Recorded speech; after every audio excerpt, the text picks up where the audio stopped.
So the third way I like to use the character strengths is in reading. So let's take a classic book, Charlie and the Chocolate Factory. Let's pick out some of the main characters. Charlie, obviously the protagonist. Grandpa Joe, the helper, the Obi-Wan Kenobi of the whole thing. Willy Wonka, who is he the villain or the anti-villain? We can get into that. I'm sure a high schooler can point me out in the right direction with that one. And let's take Augustus Gloop. Okay, so let's look at Augustus Gloop. Augustus Gloop's character did not change anywhere during the story. And at 5th grade, we're talking to kids about how characters need to change in that story situation. So Augustus Gloop comes in, and it's fair to say, if I was to say so what do you think Augustus Gloop's strength that really needs some work? And they're probably going to say self-regulation. I'll say why. He can't stop eating, and he's just greedy, and he just wants to eat all the time, and he doesn't control that at all. Excellent. And what is it that causes Augustus Gloop's downfall? Why, what happens to him? And he gets sucked up the tube in the chocolate river place, right? Why did that happen? And they'll say, because of his self-regulation. So then all of a sudden they're looking at not just the actions in the story, but they're looking at what was the cause of the character that led to that kid's downfall or that character's downfall. And that's really fascinating. Also, when we look at, let's take another classic, more recent, so Harry Potter. Let's take Ron, right? Ron Weasley in Harry Potter. What was his challenge? What was his obstacle, his internal obstacle? Well, it was generally his lack of bravery. He was always like, oh, Harry, I don't like this, I don't like this. However, you could also argue that one of his top strengths was his prudence, because he always thought, you know what, why do we need to go and fight the dragon? We can stay at home and watch TV, or, So he had these conflicting strength issues. He had the prudence where he made the logical good choice every time, but he also lacked what we want in our heroes. When we're reading a book and watching a movie, our heroes need that bravery. And yet in every movie, he just goes through that. He overcomes that personal obstacle to go into that out of his comfort zone. Okay, so this language, again, really makes it easier for kids to look at characters and think, oh my word, they've got the tools here to see what is driving characters. Now, the fourth way I use this is in writing. So I'm going to get my whiteboard and I'll demonstrate how that looks in a minute. As I mentioned, the character strengths in writing look like this, that our character has a starting point. So when we're starting our story, that we start somewhere and we know that they're going to finish here. And if that's just how the story goes, no one wants to read it, because that's a boring story and we want to excite our readers. So we do what we go through a process called reverse engineering, which is it's a screenplay writing process actually, but it's really important for understanding that your character has to go through some kind of change. So here they start, and they're going to look different at the end of it one way or another. Okay, there's going to be some change. Obviously it's not about weight related or anything like that. It's to do with, they start, let's take Ron Weasley. Let's use some just basic language. Ron Weasley is scared. Okay, he's nervous, he's insecure. Okay, now let's look at, what does that mean? What could he look like at the end where he's all happy? So all of a sudden he becomes brave. Something happens where he shows off bravery. He's more confident. Okay, so if he's more confident, he's got a little bit more zest. He's got more zest and enthusiastic. He is always, he'd be the kid that gives up, right? So it's like, no, we don't want to do that. So he starts off giving up. How would he finish? Well, he would have more perseverance.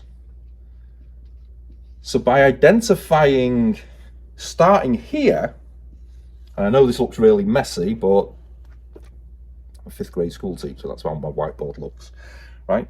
So starting here, at the end, this is what we want our character to look like. So all we have to do is reverse engineer it to say when we start off, our character is the opposite of these things. And as any good writer knows, we want to show, not tell, how these things are. So we don't start our story with saying, oh, so Jimmy was this little boy and he was really scared and he gave up all the time.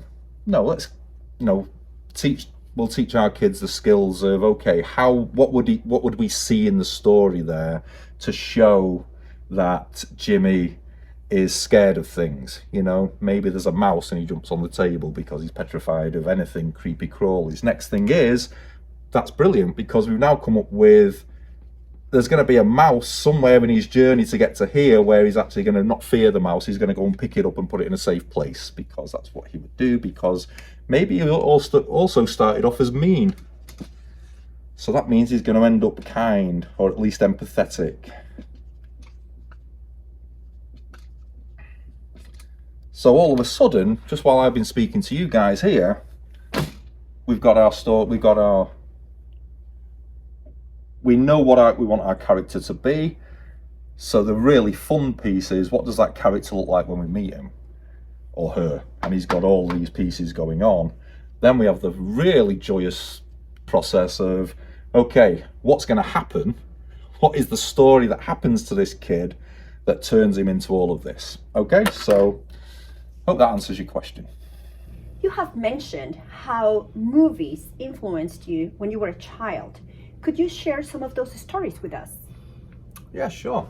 So I think I did mention that Rocky was a huge influence on me, and not as a sports movie, and very recently Sylvester Stallone has gone on record as saying that it was never intended to be a sport movie. It was a love story, and it was really a vehicle for showing that human capacity is inherent in all of us, which again comes back to, at the time you don't know that because you're watching a movie and you just think like, well, there's a hero on the screen and all of that.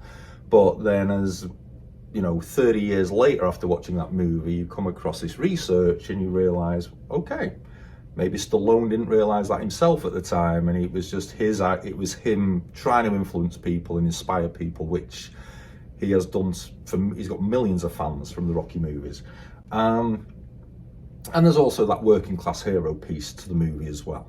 So coming from a working class background, this language has provided tools for me to really understand that, a lot of human beings on this planet have got challenges. They just look different, okay? Whether it's from parent issues, financial issues, physical disabilities, illness, wherever they come from, it's just reassuring to know that with all our differences, we also have all of these similarities. Another movie that is an absolute fabulous movie was The Green Mile.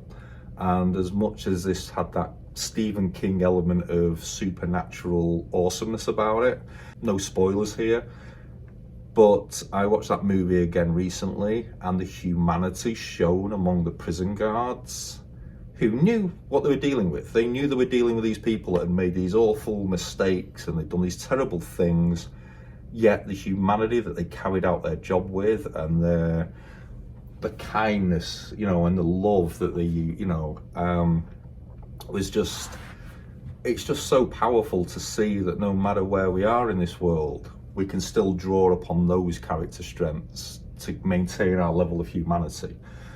I felt Forrest Gump was a massively, a kid born with a disability who overcame that, and the whole stupid is as stupid does line runs through it, because we don't like using that word these days, and rightly so, but whatever that word stands for, we all knew how Forrest Gump was perceived by everyone around him, and yet he just managed to have that self-regulation all the time, and he had that perspective, and he had the perseverance that he was able to just go and achieve. And the irony was, however other people perceived him, he was super successful at everything that he set out to do.